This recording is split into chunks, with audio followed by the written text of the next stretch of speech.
Good evening. I'm going to call the meeting to order. My name is John Samia, and I'm the chair of the Shrewsbury Select Board. On behalf of my fellow board members in the town manager's office, I want to welcome you to our November 19th, 2024 Select Board meeting. Tonight's live broadcast is being brought to you by Sarah Hashey of the Shrewsbury Media Connection.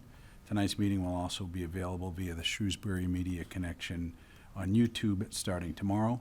All of our previous meetings are also currently available on the same platform. Before we begin, I ask that our members introduce themselves. I'm Beth Cassavant. Teresa Flynn. Michelle Conlon. Carlos Garcia. Kevin Mizikar, Town Manager. David Snowden, Assistant Town Manager. Justin Dobson, Assistant to Town Manager. Again, I'm John Samia, Chair, and thank you for joining us. First item on the agenda under preliminaries is to review and act to approve the minutes of October 22nd, 2024. So moved. Second. Have been moved and seconded. All those in favor, please signify by saying aye. Aye. Motion carries unanimously. Mr. Chair, I'll note that I was absent from the meeting, although I was watching it, and so the meeting minutes are consistent with what I observed. Thank you. Feel comfortable approving. Thank you very much. Next item under preliminaries, announcements and reports. Colleagues, any announcements? Are you going to say something about town meeting? I am. Okay, then I will let Okay. you take that. Well, thank you. So last night we had special town meeting, which was started at 7 o'clock at Oak, and we went through all 14 articles in one night, finishing around midnight. Appreciate all the efforts of town staff, months of preparation for the meeting. Also, a lot of town staff worked over the weekend, all weekend, on the materials as well. So appreciate Shrewsbury Media Connection, which also was at the meeting and set up for the meeting and was there the whole time. So appreciate all of those efforts. Appreciate the debate at town meeting. There were a lot of good participation, discussion, debate. I also appreciate the citizens petition. At our last meeting, we had a good dialogue on Article 10. What I learned during that process, did a lot of research, independent research. I know that we all did. I think we all came across Ipswich, looked at that, looked at their rigor, their process, where they came out, as well as Mr. Mizikar stated last night that Ipswich decided to stay appointed and it continues to be appointed. In last night, as part of that debate, and we've heard it before, discussion about looking at the town charter or looking at committee on committees that we've heard before. Doing the research as part of this year's special town meeting in November, one thing that I did come across and really was helpful as part of this process was the government study committee that Ipswich had. It's more specific to issues or citizens petitions that come up during special town meeting. They'll amend the motion on the floor and send it over to the government study committee, and then they'll look at various proposals. What I'd ask, if the rest of the board's okay with it, is ask Mr. Mizikar to work with outside town council over the next month or 2 months. Ideally, maybe get initial thoughts in January, given the special structure that we have with special legislation, to understand what that could mean, what our options are, in how we'd approach this. Because any consideration, either would it be through town meeting, would it be through us? To me, it's governance more than procedural, but those are some items that we can discuss more in full when we have more concrete concepts to deal with at that time. So if everyone's comfortable with that, I think it's a worthwhile effort to move forward. A lot of good discussion, a lot of interest around it, and it hasn't been done. So it's good to look at what we do, make sure what we do continues to make sense, and look forward to getting some comments back from our town council as to what that could look like, and then issues for us to consider. Does that sound good? And it's good feedback from the community as well in town meeting. How does that sound? That sound good? Sounds good. Okay. Yeah. Mr. Sammy, a question Yeah, for you. sure. Does that mean that council looks at it? Are we forming a committee? Like, how do you see it? Or is this something that we'll kind of work through over the next couple of months and then be able to present? I think preliminarily, I'd like to see what our options are in Okay. terms of what is the process for this. Interesting aspects came up during the town meeting debate form. What do we want to look at? what are our considerations when we determine what we want to look at? I see it as the initial discussion in January. Here are considerations that you need to think about as part of any process, whatever this is, and at least understand that. And then from there, we can have the discussion to answer exactly what you're talking about, what we envision for this. What I would like to do is whatever this is, understanding, I don't know, I have ideas, but I'd like to learn a little more about the legal aspects, is for next town meeting, next annual town meeting. That's something that we could report on and be responsive to, assuming that it makes sense as we continue to talk through this. So it's a process. I don't know what this is yet, but in January, once we hear back from council, we could get more clarity around what that is.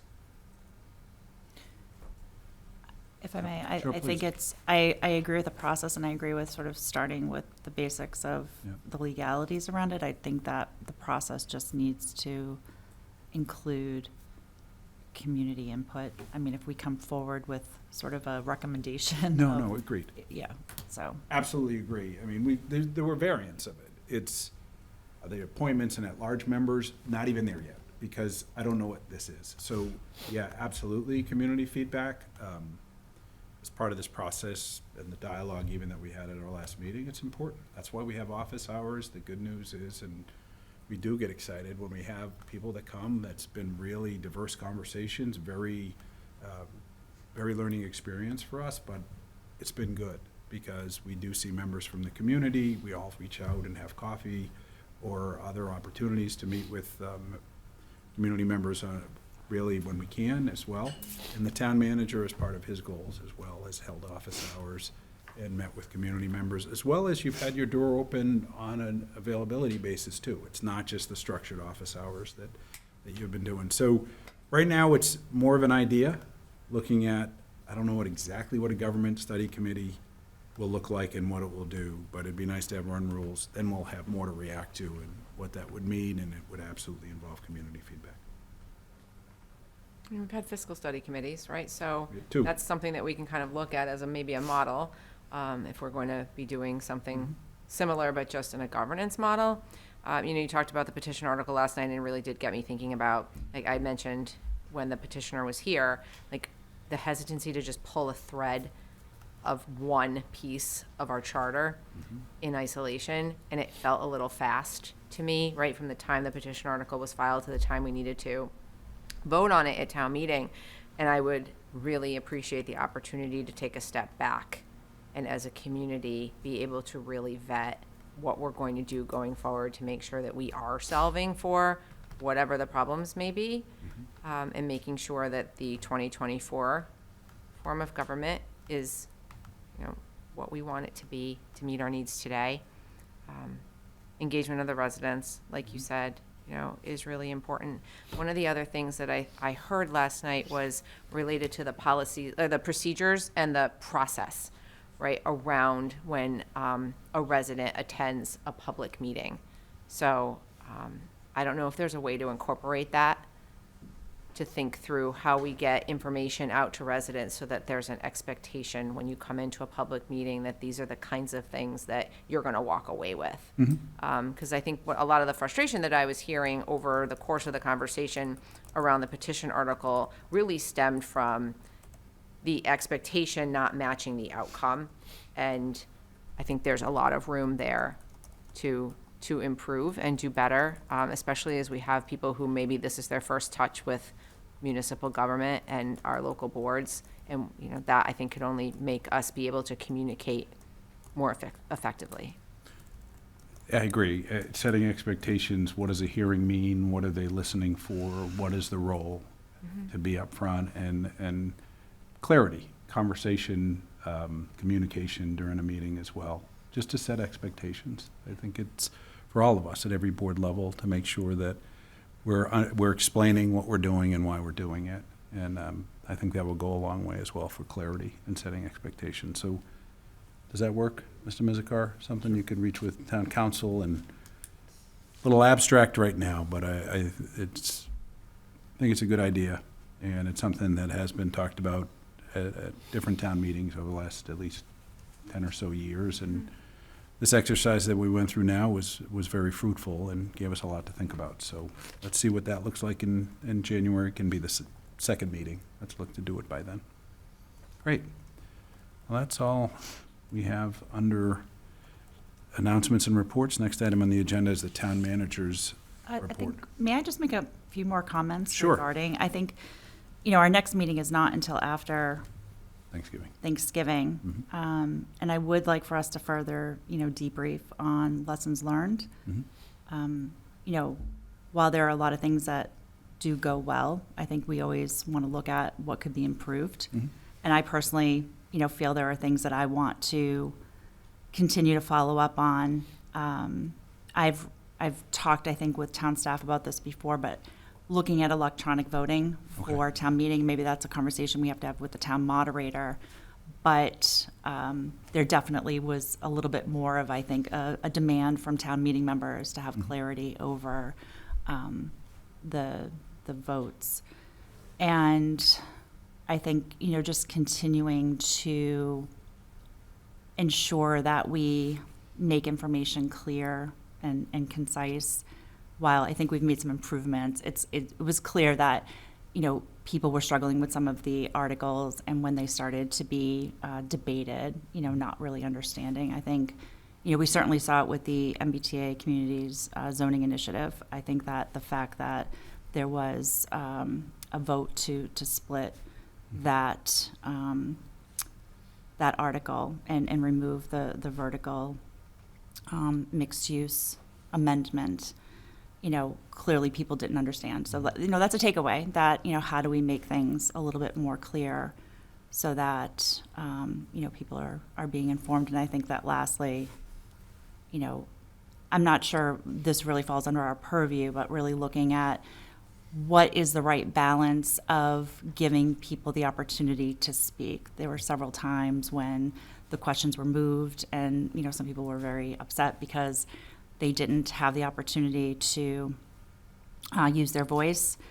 At the same time, some people are upset that it went too long. So I think it's more just looking at, what part we can play in making sure that everyone feels that they have the opportunity as a represented, town meeting member to have their opinions heard. But I just wanted to sort of mention it because I do think that, we can continue to learn from the process and the feedback and carry it forward to future meetings. Yeah, it's always poll pads or whatever we do to get instant in working with town meeting members. We push out a lot of information. There's a lot of useful information. Is there an opportunity to also pull them in and have invitations for a particular night? But are there other ways to come in and provide an explanation too, rather than materials? I know we do a lot. Is there, and you've had opportunities for town meeting members, what it means to be a town meeting member. I think we continue to push for opportunities for people to come in besides office hours maybe during town meeting time to see. They don't want to be here for a 5-hour hearing necessarily, but it could be, hey, do you have any specific questions? So agreed, we can balance all of this, figure out ways town meeting members can be heard, have opportunities for questions, even if there's another opportunity to do it in addition to pushing out information to make sure they understand what we've talked about, which hearings have been held and all of that. So you can always look to improve the process and provide opportunities to get clarity. Yeah, it's recognizing that we have tried to listen and learn, and again, Taylor Galusha creating a town meeting member specific communication, leading up to town meeting, making sure everybody is aware of what's under consideration, that they're aware of the public hearings, giving them the recordings, breaking down at what point, each one is talked about. Mr. Mizikar and town staff recording a video prior to town meeting, going through every article, the hearings themselves, et cetera. I think after the last annual town meeting, or maybe it was the one before that, I don't recall, but the town moderator held sessions, for town meeting members to come back. I attended, I think, 2 of them.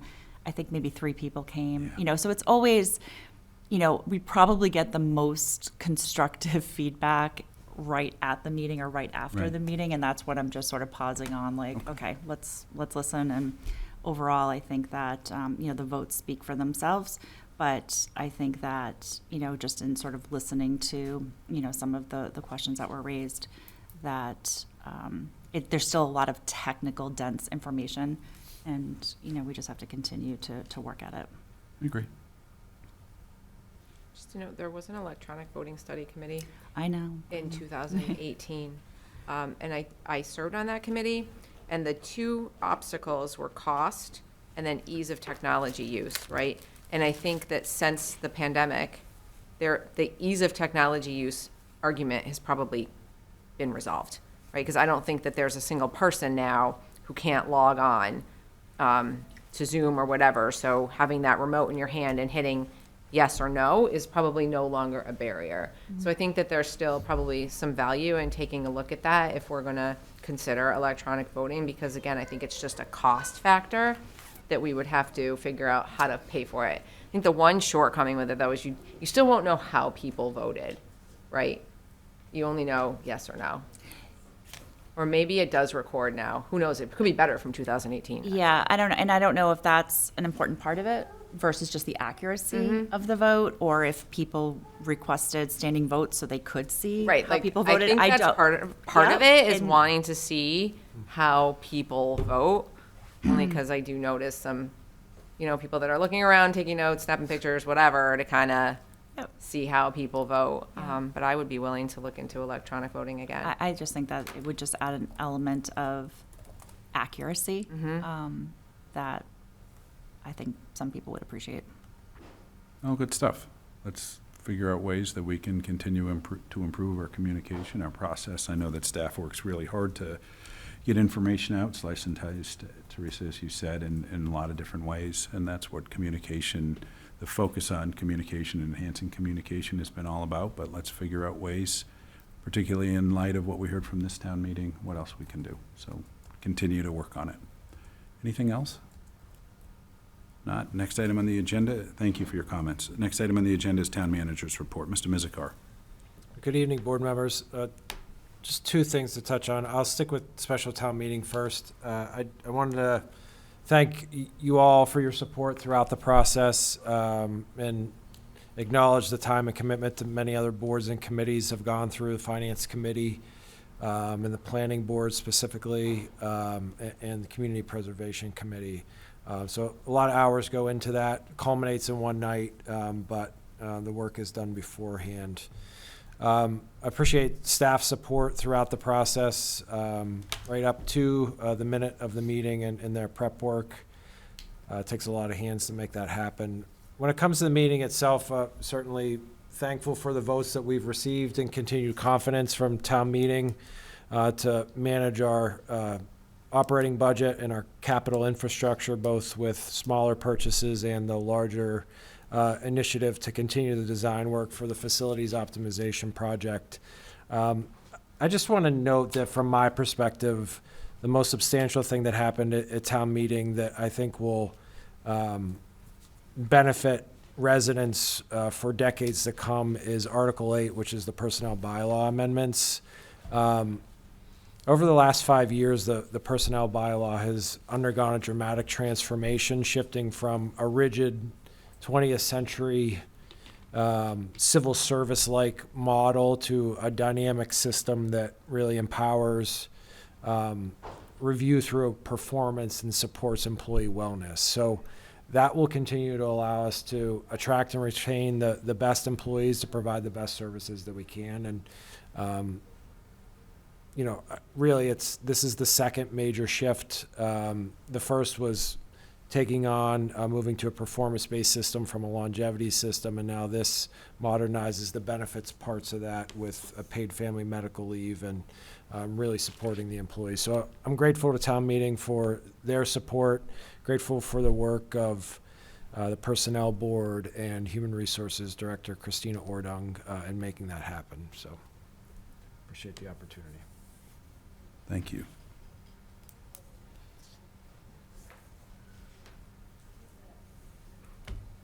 That's it, sorry. Anything else? No, I'm sorry, yeah. Beyond special town meeting, I also wanted to inform the public that we have received an application for a comprehensive permit for 104 Main Street. This is a 40B multifamily development project. Initial review of the application that I was able to take a look at this afternoon shows 300 units being proposed at this site. So we literally, just received it. There was an electronic file that was distributed late yesterday afternoon. We got the hard copy in the mail, which is whenever I truly noticed it this morning. So this will go to the ZBA. There's some other matters related to land that will have to be worked through from my initial review, but we'll keep the board informed, and if anything is necessary from you, we'll certainly bring that through your regular meeting process. Any questions or comments? Okay.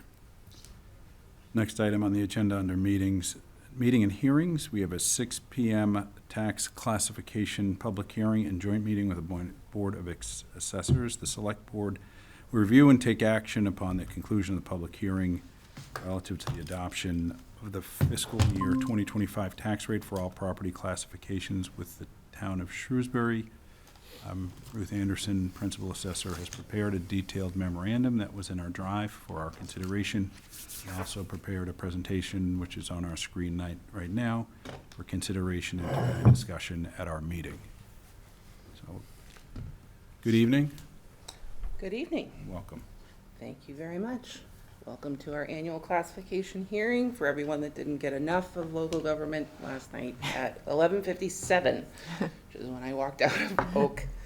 I'd also like to thank the board for their indulgence in having this meeting so soon after town meeting.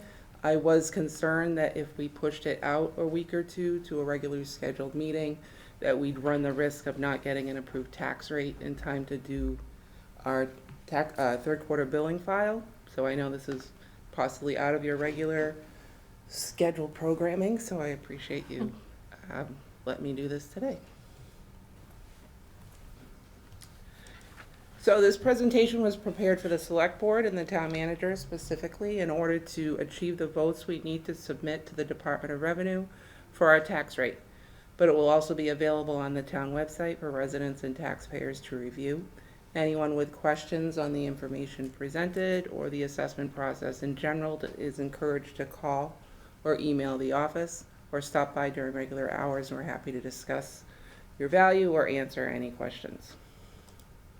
So tonight we're going to present information relating to the entire assessment process from valuation to tax levy, as well as updates on the assessor's office. We're taking this opportunity to update the board on what the department has been doing over the last year, and also the ever popular, to me anyway, comparisons with other communities. We will be asking the select board to vote on a residential factor to determine whether Shrewsbury will maintain a single tax rate for fiscal 25, as well as whether to accept certain exemptions that are available by statute. I include a glossary with my presentation every year that defines the terms that show up over the course of this presentation. Unless someone spends their days engrossed in municipal finance like I do, these aren't things that people talk about every day. Town meeting last night notwithstanding, heard a lot of this stuff floated around, so I've made it my practice to just provide some basic definitions to try to avoid confusion as we move forward. So the big question for tonight's hearing is, why are we here? And the short answer is because we have to be. Mass General Law, Chapter 40, Section 56 states that each city or town shall annually determine the percentages of the local levy to be borne by each class of property. This is accomplished by voting on a residential factor that determines the ratio that residential property will be taxed in comparison to other classes like commercial or industrial, and also by voting on whether to enact certain exemption provisions. In order to give the board as much information as possible, we also take this opportunity to report on valuation changes that were certified by DOR in September 26th of this year, as well as update you on the work our office has accomplished over the past year. So the first part of our department update, I'd like to let you know who's doing the work. We have Karen Berger is our financial assistant. She manages the administrative tasks of the department. She has achieved certification as a certified assessment administrator through the Massachusetts Association of Assessing Officers. Karen has been with the town for over 10 years. Matt Boito is our data lister. He is a U.S. Army veteran and is working on his Master's of Public Administration at Northeastern. He's been with us for a year and a half. Dominic Milton is our newest staff member who's filled the position vacated by Tiffany Peters, who took a promotional position with the town of Acton. Dominic's a recent graduate of Massachusetts College of Art and Design. He has 2 years of experience in data collection across several communities in the Commonwealth, and we're looking forward to expanding his knowledge and experience in assessing. He's been with us for 5 days, and we're thrilled to have him. Greg Hamilton is our assistant assessor. He's recently achieved his Massachusetts Accredited Assessor designation. After 28 years as an appraiser, he made the jump to municipal assessing 5 years ago and has been with us for over 3 years. And finally, I'm your principal assessor. I have my MAA designation. I've been in assessing for over 21 years, serving in 4 communities. I'm also an instructor with the MAAO, and I've been serving as their treasurer since 2019, and I've been happily coming to work at 100 Maple Ave for 3.5 years. Our goals for fiscal 25 center around our fiscal 26 quinquennial certification. Every year, Department of Revenue certifies that our assessments properly reflect market value in the community. Every 5 years, each town must perform a full revaluation of all aspects of the valuation. During the last half of this fiscal year, we will perform comprehensive analyses and review of all cost tables, including residential, commercial, industrial, land, outbuildings, and extra features, to ensure they accurately reflect current market conditions in Shrewsbury. In tandem with this project, we will review all land neighborhoods, specifically focusing on properties adjacent or nearly adjacent to Lake Quinsigamon, and develop an appropriate and accurate cost table for any new neighborhoods created. And finally, we will continue our cyclical reinspection program to maintain the progress made over the last couple of years to inspect all properties on an 8-year cycle to ensure data quality across the community. So by the numbers, here's just some of the things we deal with on a regular basis. There are nearly 13,300 parcels in Shrewsbury that need to be positively identified, including location and ownership, and then classified properly in order to be valued correctly each year. In 2023, there are 658 real estate transfers that needed to be reviewed and entered. We performed 1,934 inspections over the fiscal year. We issued around 39,000 excise tax bills and will assess almost $9.3 billion in real estate and personal property value for the current year. This is a graphical representation of our inspection program and the progress we have made over the last few years. We are on track this year to complete 1,842 inspections. All credit goes to my staff. They monitor sales and permits, they send postcards, they make appointments, and they perform the actual inspections and associated data entry. We accepted, reviewed, and processed 231 statutory exemption applications amounting to over $286,000 in credits to qualified residents. We also managed the Standing with Shrewsbury Tax Relief Fund application process, reviewing 26 applications and granting abatements of $9,750.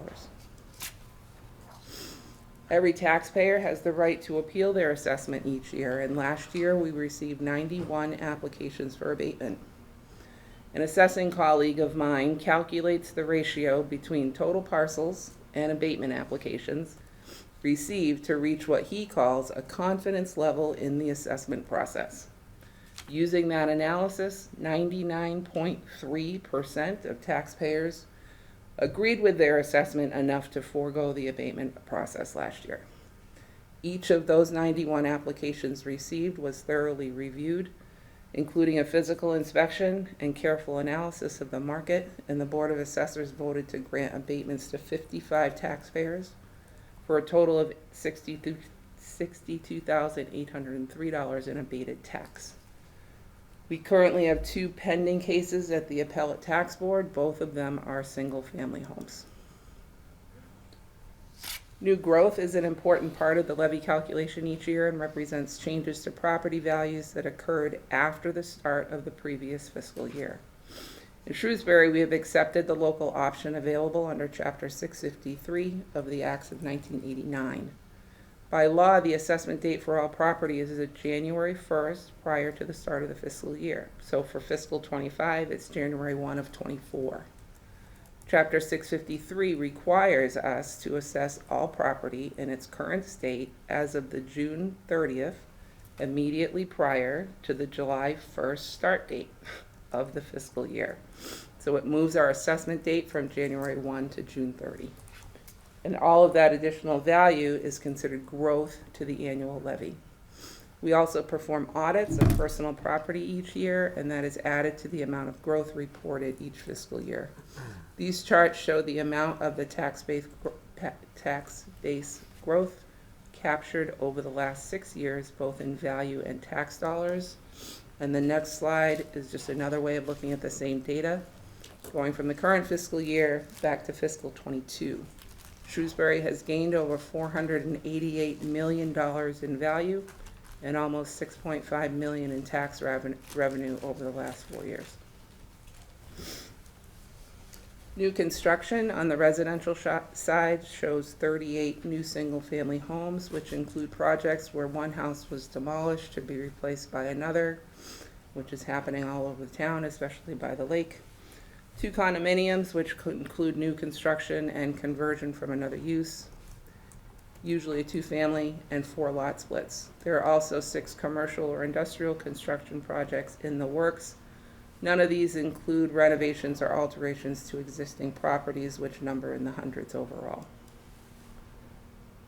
Moving on to valuation. The market in Shrewsbury shifted a bit during our analysis year of 2023.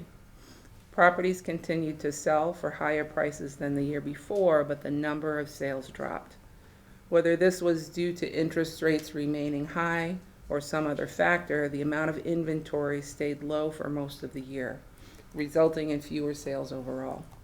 By law, our assessments have to reflect the market, and values for fiscal 25, which started July 1st of 24, are indicative of the market in Shrewsbury during calendar 23.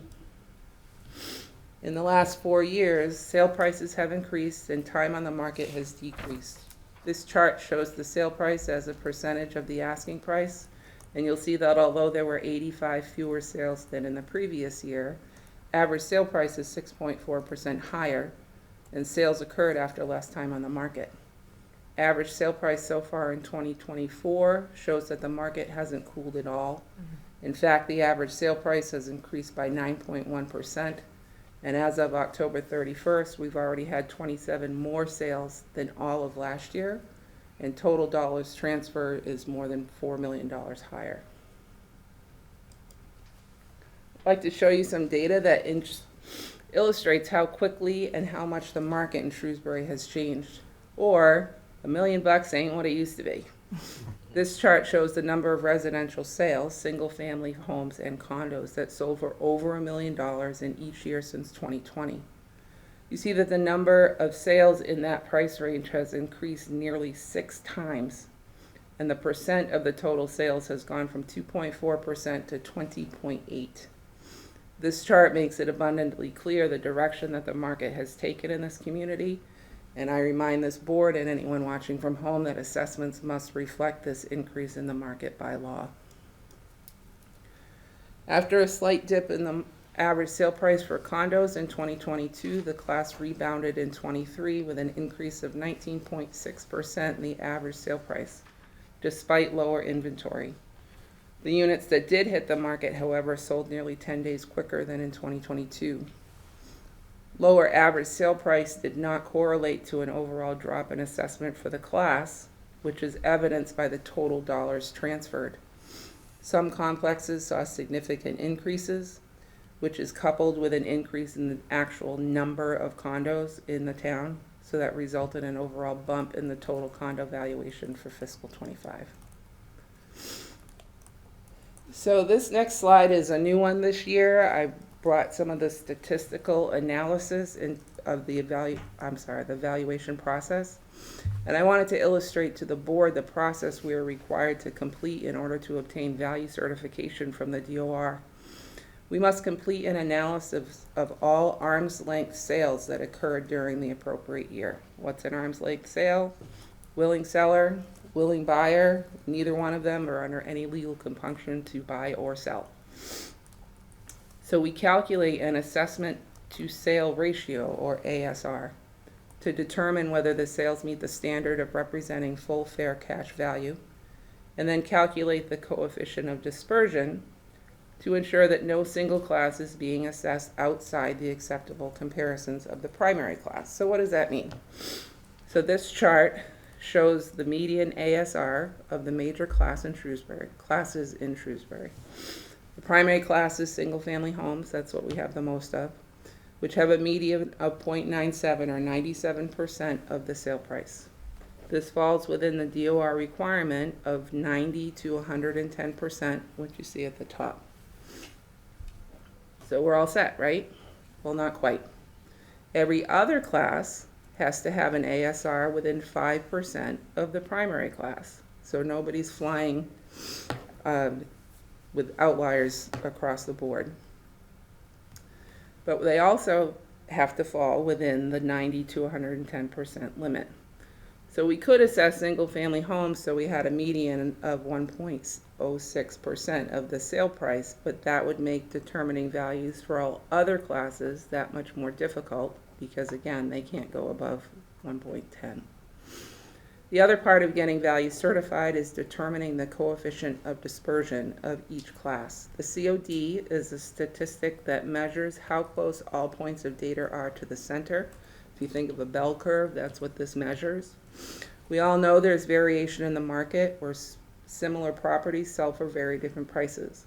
A COD that is too low can represent values that overall are too close to the sale price, which isn't really likely when we have to do mass appraisal as required. And you'll see here that our median ASR for our primary class is 0.97, which is well within the acceptable range. All other ASRs are within 5% of that. And in addition, our CODs all fall below the limit set by the DOR. So in case anyone thinks that we're just throwing darts at the wall to get your value, there's a large amount of analysis that goes into it. So values increased overall this year by $556 million or 6.37% since last year. These numbers themselves are difficult to fathom, but they are even more mind-boggling when we look back 4 years to fiscal '21. Since then, overall values have increased by $2.79 billion or 43%. And while I didn't add the data in here, I compared Shrewsbury with the state totals from fiscal '20 to fiscal '24. Found that total assessments in the state increased by 38.3%, and ours increased by 35.8%. I mentioned that to make it clear that yes, values have gone up significantly in recent years, and no, we're not the only ones. Increases like these in the market must be reflected in the assessment by law. Average single-family home assessment has risen by $39,612 since last year, or 6.14%. and $225,109 since fiscal '21, or 46.7%. Keeping everything in perspective, however, the average single-family tax bill will increase by $243, or 3.03% more than last year. So the levy limit determines how much we're allowed to raise through taxation under the confines of Proposition 2.5. Starting point is last year's levy limit, to which we add any amended growth, which for us is the amount from our personal property audit program. And we calculate 2.5% of that total. Add the current year's approved growth along with any override, which is 0 this year, to reach the new proposed levy limit. The levy ceiling is equal to 2.5% of the total taxable value in Shrewsbury, and the levy limit has to be below that. Fiscal 25 levy limit is calculated at $102,675,615. The actual levy is the amount that we will raise through taxation of real estate and personal property. It's calculated by starting with the total budget amount approved at town meeting, which in our case is $190,669,358.25. That number is adjusted by state and town receipts, free cash, any other transfers applied to reduce the tax burden. The balance remaining is the levy for the fiscal year. This number, more than anything else, drives the calculation of each taxpayer's annual bill. And for fiscal 25, it stands at $111,879,562.43.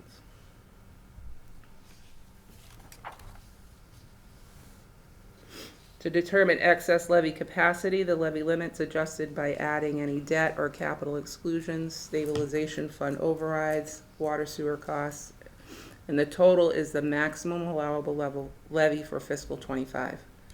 This is the amount the town is allowed to raise before needing another override. The difference between the maximum allowable levy and the actual levy is the excess levy capacity, which for fiscal 25 is $73,298.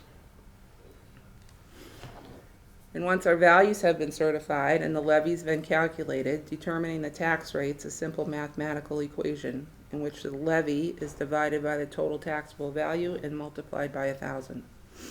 Assuming this board votes to maintain a single tax rate, that rate will likely be $2.04 per $1,000 of assessed value, which is a reduction of 34 cents over last year, or 2.75%. For all the visual learners out there, this graph shows the breakdown again and highlights the fact that taxes account for 58.68% of the amount needed to meet the budgetary needs of the town. Assessed values represent each taxpayer's proportionate share of the levy. Values are not raised in order to increase tax revenue, nor are they voted on by anyone in Shrewsbury. Values are simply a representation of what an owner could have expected to receive if their property had been placed on the open market during 2023. This chart shows how tax bills would change if values increased or decreased across the board, and illustrates how the levy is the driving factor in calculating the bill. Whether values were 20% higher or lower than they are, the resulting tax bill would be identical. And just as a side note, I don't know if any of you remember Chuck Patterson, who used to be the treasurer collector here many years ago. He worked with Mary Thompson for a long time. Chuck now works with Bartholomew, who's an municipal investment company. And he stopped by and he gave me this assessor's annual report from the year 1923. The tax rate for 1923 is $35 per 1,000, and we're at $12. That's how things have changed quite a bit. Prop 2.5 was not in play back then. As I stated earlier, the levy is the main determining factor of the amount of each individual tax bill. The assessment calculates each owner's proportionate share of the levy, literally their piece of the pie. This chart illustrates how the levy is divided between different valued properties. Each taxpayer pays according to their assessed value, but the amount of the levy and the size of the pie remains the same. Primary decision before the board tonight is voting on a residential factor. This will determine whether Shrewsbury will maintain a fixed tax rate, where each class of property is taxed at the same percentage, or move to a split rate, which taxes classes differently. We continue to be a majority residential community, with that percentage increasing by over 2 percentage points since fiscal 15. If the board votes to accept a residential factor of anything other than 1, it will split the tax rate, so those properties classified as commercial, industrial, and personal property, or CIP, will pay a larger portion of the levy through a higher tax rate. This very basic illustration is what it might look like based on a 10% or 50% shift. With our ratio of residential to CIP properties being approximately 7-to-1, each dollar saved on the residential side means an additional $7 will be owed by the CIP taxpayers. In addition, when utilizing the standard income approach to valuation, higher taxes are calculated as higher expenses, which will eventually reduce the value of those properties in subsequent years. This list shows our top 15 taxpayers in Shrewsbury, which are all commercial or industrial properties, their overall assessed value, taxes expected, and their percentage of the total levy. Overall, these 15 entities account for over 7.2% of the total levy.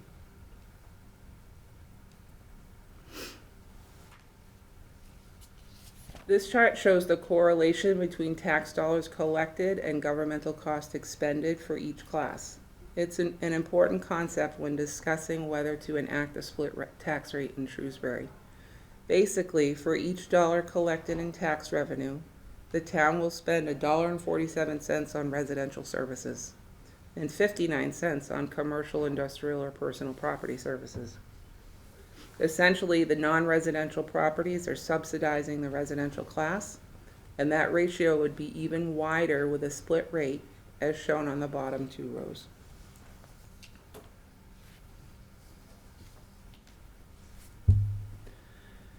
Okay, one of the 2 exemption options before the board is a residential exemption. This allows the town to exempt up to 35% of the average assessed value from residential properties used as primary residence of the owner.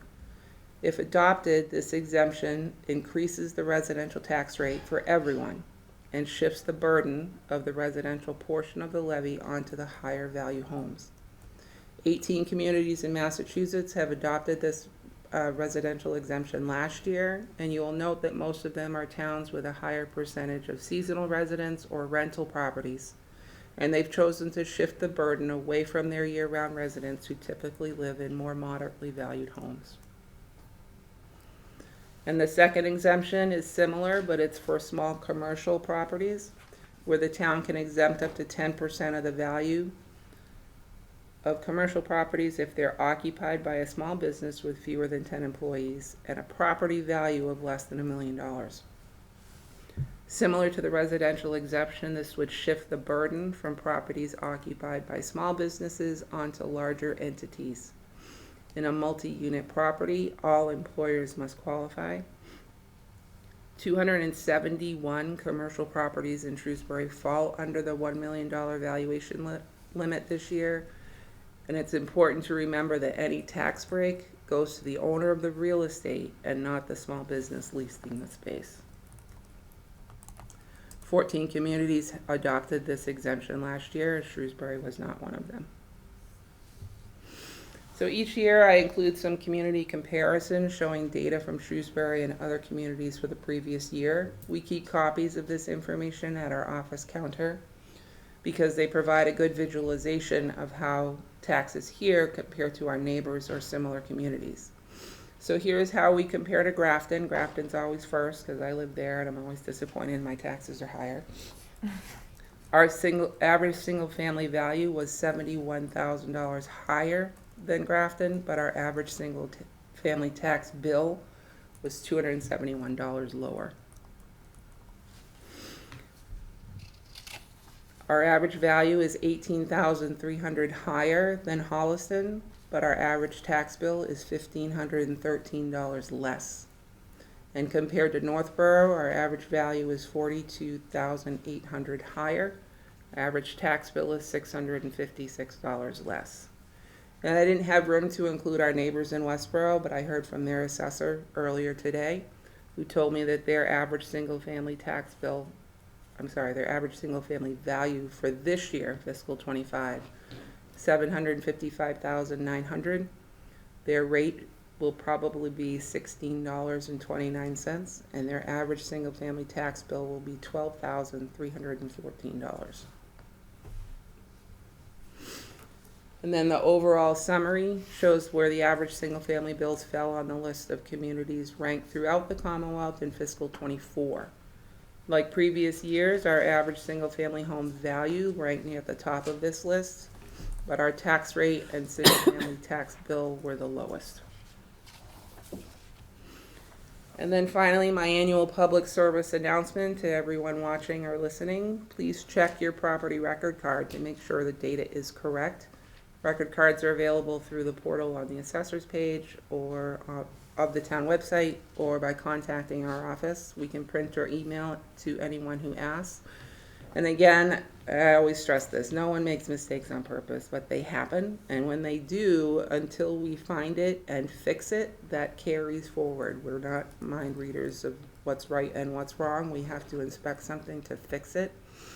And also, conditions change over time, so what was considered good in 2005 may be average in 2024, and that affects the assessment. So if the last time we were able to inspect a property was 2014, the assessment is based on information that's at least 10 years old. So if you look at your record card and you find anything that seems out of place, we ask that you call to make an appointment for one of us to come out and take a look. We'll walk through the interior, measure the exterior, take about a half hour out of your day, and know that the data is correct going forward. So at last, we've reached the end of data overload. Board of Assessors recommended at their last meeting that the select board vote a residential factor of 1 to maintain a single tax rate. We also recommend that the board vote not to accept a residential exemption or a small commercial exemption. And it's no longer required to have the select board sign the LA5 form. However, we'd like the board's vote to allow us to digitally sign the form in Gateway, which is a DOR portal. And then the town clerk will certify the votes taken tonight, and we will be able to submit everything to DOR as soon as possible to get a certified tax rate, hopefully by the end of the month. I know I've thrown a lot at you, but I'm happy to answer any questions. Thank you for your detailed report. A lot of information, a lot of math, a lot of complicated algorithms that you explain and make easier to And understand. I was an English major. I don't know how I ended up doing math all day. Well, thank you. Colleagues, any questions? I know we've, I always have comments. I don't have questions. go ahead. Okay. Can you explain, I always thought like the small commercial exemption sounded like something that we would want to explore, but I always go back to what you said, right? That the amount that would be exempted goes back to the owner of the property. Can you give an example of how that would operate in Shrewsbury and why not adopting that exemption does not make this board unfriendly to small business? Yes, because the small business that occupies the property is not usually the owner of the property. So they do not pay, they're not responsible for the real estate tax, so they could not apply for any kind of exemption of that tax. So enacting a small commercial exemption would benefit the owner of the real estate. Whether they pass that on to their tenants, Joe's Pizza or the nail salon or the independent CPA that's in a small office space, there's no way that the town can dictate that they pass that savings on to the actual small business. So the owner of the real estate may not be considered a small business, okay, because it's they're leasing the property out. They may have other investment properties so that they're more, I don't think conglomerate's the right word, but they could be. Right, so if we were looking at, say, like, any of the new smaller businesses that have opened in Lakeway Commons or in Marketplace Shrewsbury, right, if we, that have fewer than 10 employees, that reduction in their tax bill would not benefit the business owner per se. it would benefit. Right, the because owner the of business plaza. owner isn't paying a real estate tax bill, so they're not gonna reap that benefit. The only way they would benefit from it is if the owner decided to pass that real estate tax savings on to the tenant through Which is a highly lower unlikely. rent Yeah. or Yep. something like that. Thank you. I just always like to make sure that that point is very clear Yeah. for people. Thank you. Any other questions or comments? Michelle? Looking at the exemptions that your department processes, you said, you processed 231 exemption applications, amounting to $286,000 in credits to qualified residents. Do you have an idea of like what percentage of applicants are actually qualified and receive an exemption? Most. Most. The vast majority, and a lot of that has to do with my staff, Karen, when she receives an application. She's very good at telling people, there are income and asset limits that people have to meet in order to qualify. She's very good at communicating those facts to them, so most people that apply already have a pretty good idea that they're gonna qualify for it. So there are very few of the income and asset-based exemptions that we deny. And then the other ones are based on the people, so veterans, so you're either a veteran or you're not, you either have a disability or you don't, you're either legally blind or you're not. So those are the same kind of thing. If you're there, you get it. So we deny very, very few of those. Okay. Is there, I know it's been a few years since I've looked deeply at this, but the statutory exemptions are to qualify, you have to be a senior with meeting certain income thresholds. Yep. And then there's other ones you mentioned, disabilities, veteran status, or disabled veteran status. I think, can you remind us of what those? Yep, so there's one, if you're legally blind, and in order to qualify that, you need to be certified with the Massachusetts Commission for the Blind. We require a certificate with your application every year. Veterans need to have at least a 10% service-connected disability. Depending on the percentage of their disability, if they're 10 to 99%, they fall within one category. Once they reach 100% disabled as certified by the VA, it increases the amount of the credit. There are also a few where the surviving spouse has received certification from the VA that the veteran passed away as a result of their service or disability contracted during their service. Those people actually receive a full exemption of their real estate taxes. They do not pay taxes at all. And then also there are a couple where we have a police officer that was killed in the line of duty. That surviving spouse does not pay real estate taxes. We recently worked with Rep. Kane and Senator Moore to support legislation for Ava Roy's grandparents. So because of that, the residents where she lives, they do not pay taxes either. And then for the seniors, you have to be over 65, and there are income and asset parameters that increase every year. This board might remember that shortly after I got here, we went to town meeting to change the way those are calculated so that they do increase every year by a cost of living adjustment that's set by the Department of Revenue. So it's still not much. We're woefully behind, but that's the cards that we were dealt, and they do go up a bit every year, so at least hopefully it's keeping pace with Social Security payment increases each year so that people aren't getting kicked out of the program. Okay. If somebody wonders if they qualify and they want to find out more, how can they find that out? So all the information's on the website. If they don't want to look at another screen, they can call. We can give them information over the phone. They can certainly stop by. We have printouts that are very clear of what the qualifications are. The deadline to file is April 1st, so anyone that's thinking about it or questioning if they might qualify, please call, please stop by. You've got plenty of time, and it's not like there's a limit on how much we can give. We're not, if you qualify, we want to get you the credit. Okay. And this is something, I'm sorry, I have follow-ups. This is something they have to reapply for every year? They do. Okay. Yep. Okay. I might have other questions, but that's it for now. I'm tired. I think Any all other of us are. questions? Not being any, this is a public hearing. Yeah, we should see if the public wants to speak. Is there anyone from the public that would like to speak? Not seeing any.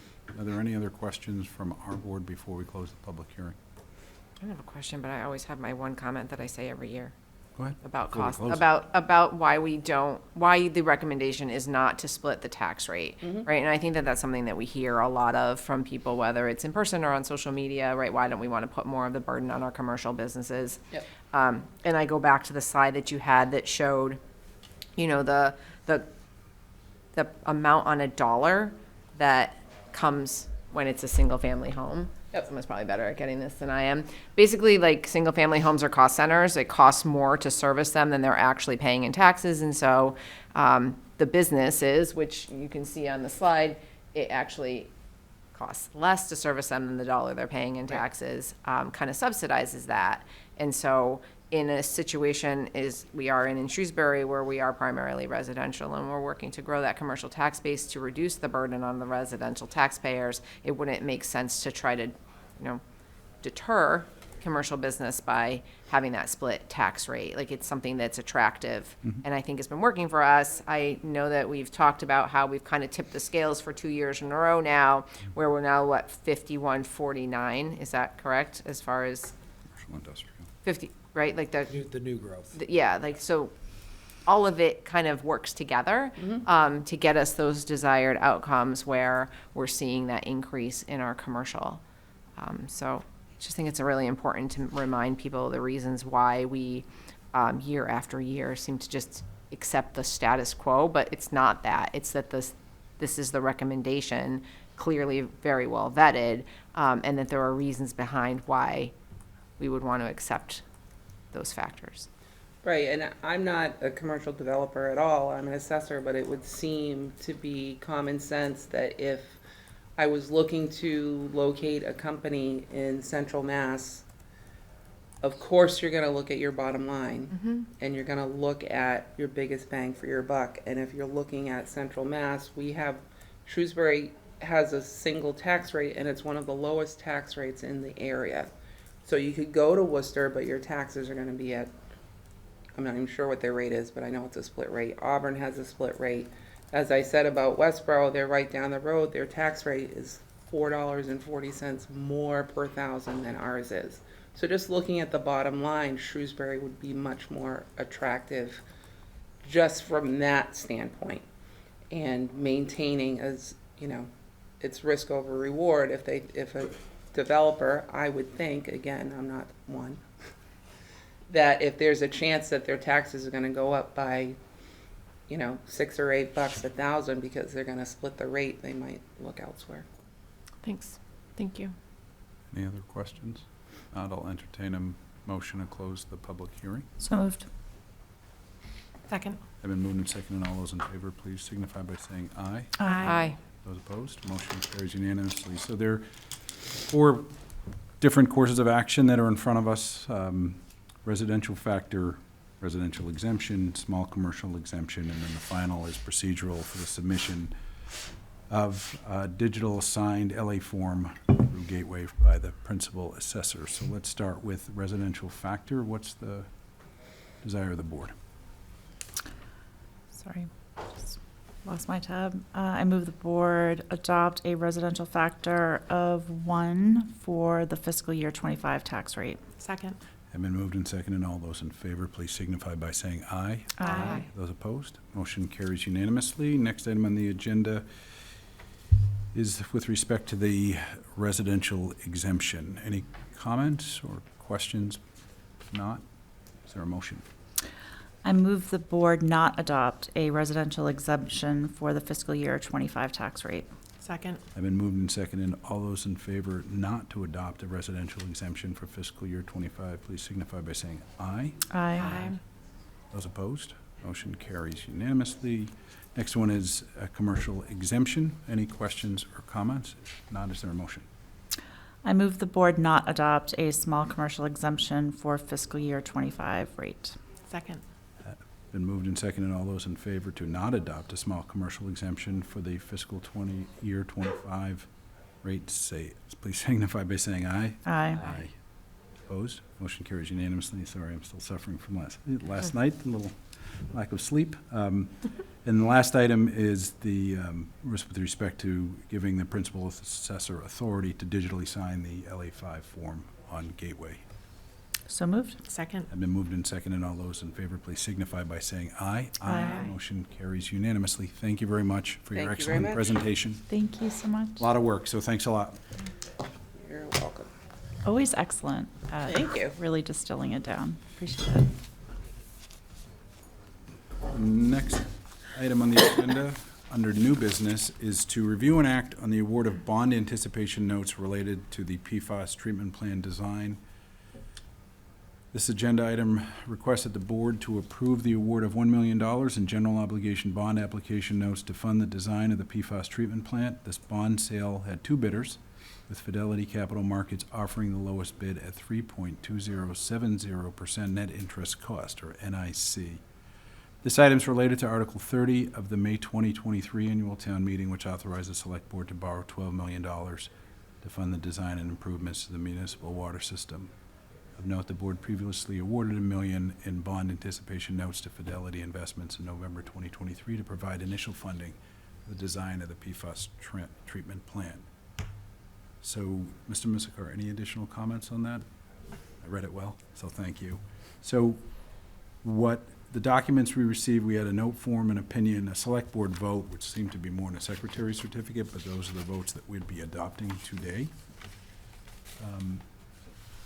So those are all the votes that would be adopting, correct? So that is the vote of the select board, which has the various votes with respect to this, which are pretty standard.